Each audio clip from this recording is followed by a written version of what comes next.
talk to me so you can see what's going on, what's going on, yeah, what's going on, what's going on.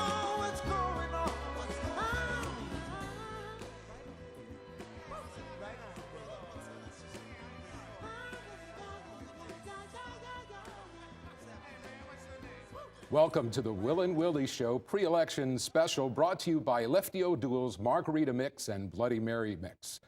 It's available at Safeway, Lucky's, Bevmo, Rayleigh's, and other fine stores. I'm Paul Wells. I'm Will Durst. And I'm Willie Brown.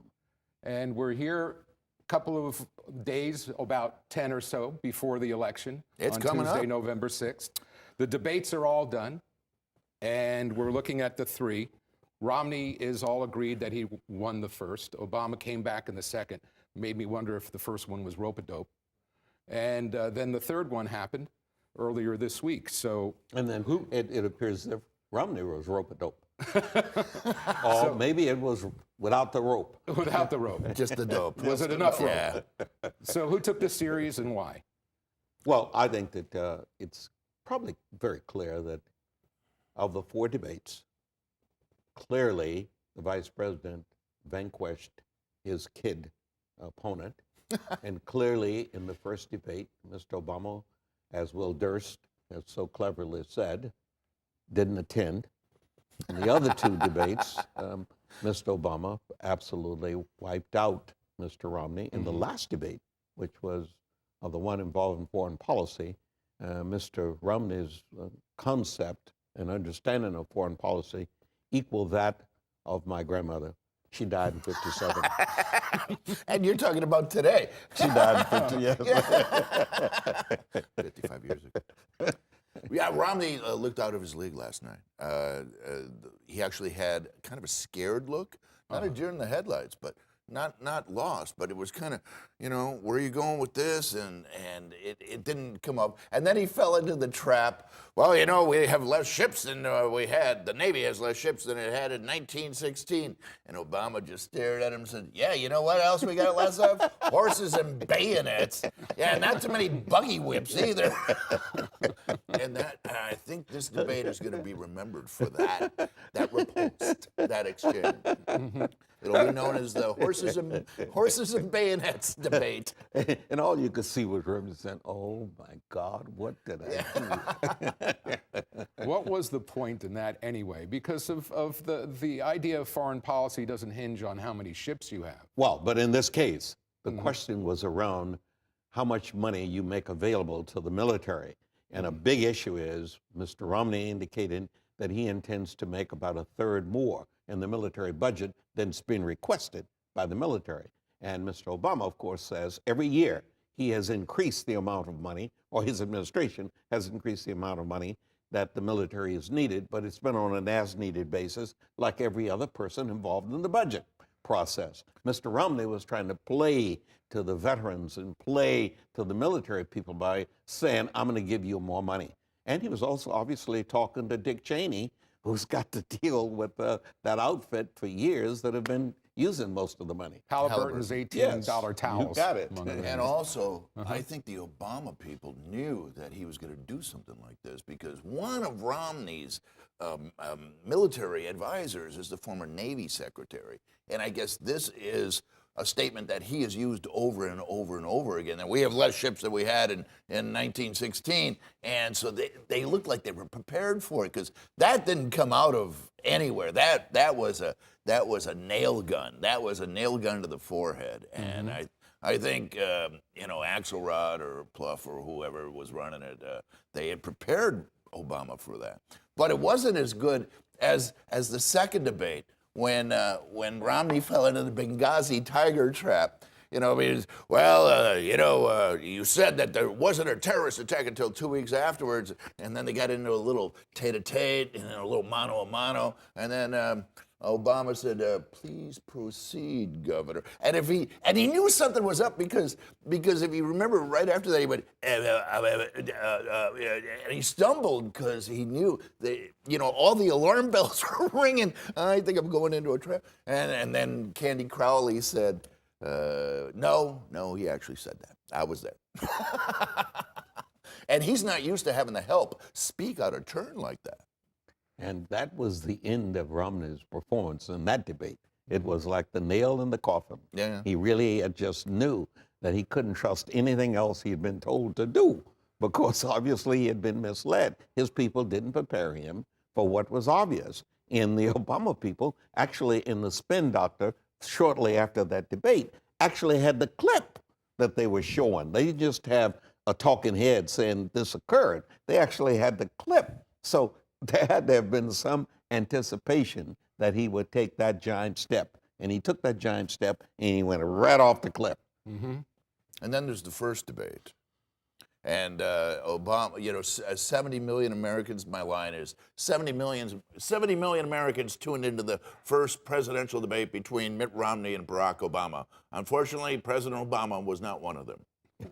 What happened there? Well, I think that Al Gore's comment about the altitude had changed and therefore he couldn't handle it or what have you. No, I think that Obama had been told simply that his style and his superior knowledge would come off as arrogance, and that he really did have to tone down. Well, Obama really obviously doesn't know how to tone down without giving away the shop. He overtoned. Not only that, Will, I think Obama didn't listen to one word that Romney said. He was so turned off by having to be on the same stage with a person so unequal, he was thinking about his own things. He was thinking about his anniversary of 20-year marriage. He was thinking about a lot of other things because he missed too many points. And he also made one mistake when he said, Mr.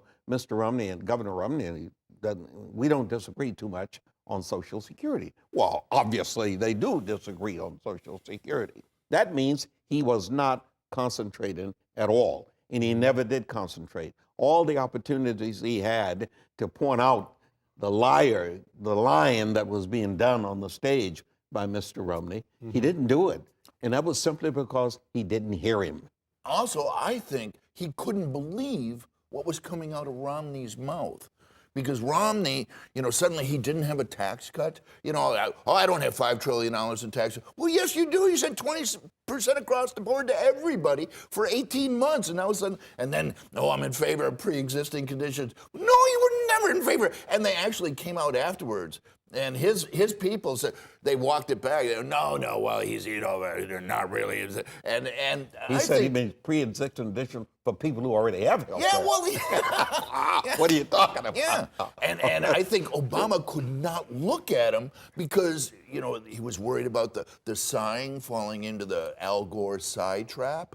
Remember, because Al Gore rolled his eyes in the first debate and sighed deeply, so he didn't want to seem condescending or, so that he couldn't look at him, and he kept looking down at his podium like there was a game of Angry Birds or something down there that he was more interested in. and Romney kept staring at him during that debate, like with that sling blade look, And Romney, there's no core there. They introduced this term Romnesia, and you can tell it's working because Romney even mentioned it the other day at a campaign. They're trying to campaign on these funny word plays and stuff. So when you got the opponent talking about your characterization of him, that's not good. Not a good thing. Literally, it's the same as if you really want to defeat the other team, let the pitcher drive in a run. We've seen it done. Three games in a row. Three games in a row. Vogelson, Zito, just with a bunt. Yeah. Zito did it with the bunt. He drove it around. And then, of course, Matt Cain came in and gave him the extra run they needed. Why he threw that down the middle, I have no idea. Let's go to the vice presidential debate for a moment, because Joe Biden, in my opinion, he didn't put his foot in his mouth for one thing, but he came off more like a college professor debating a freshman student. That's exactly what the students said. I was over at Head Royce. Head Royce is a school in Oakland, a fancy school in Oakland, and I was going to speak over there, and I explained to them that there's no way that I'm going to speak before this debate is over, so you got to put a TV in the principal's office. I'm going to watch it, and then I'll come to speak to the people you want me to speak to. They agreed to do that. I got there at 6 o'clock, and they said under one condition, 5 or 6 students will watch it with you. And I loved it because the students participated. If they came to a point where somebody wasn't telling the truth, you're lying right on television. It was amazing. And at the end of the debate, one kid turns to me and he said, you know, Mr. Mayor, that was like the professor dealing with the student, which is exactly the way that happened in that particular debate. And I loved Biden's showing off his dental work and decaf. You know, Decaf, honey, decaf. You know, the Al Smith dinner in New York a few nights ago, I thought one of the great lines was Romney when he said, before he was to speak, he said, hey, listen, you know, I'm about to make a presentation, but I'm sorry that Joe Biden, the Vice President, Joe Biden, isn't here because he would laugh at anything. Well, you know, we're going to do what we did the last 2 times. We're going to have a lightning round. And in the lightning round, we're going to ask questions in the next segment on a national level. Third segment, we'll do the local level, and then we'll wrap it all up, and we'll still have an internet-only segment where all holes are barred. And we'll talk about the Giants. And no holds are barred. Well, we always have that.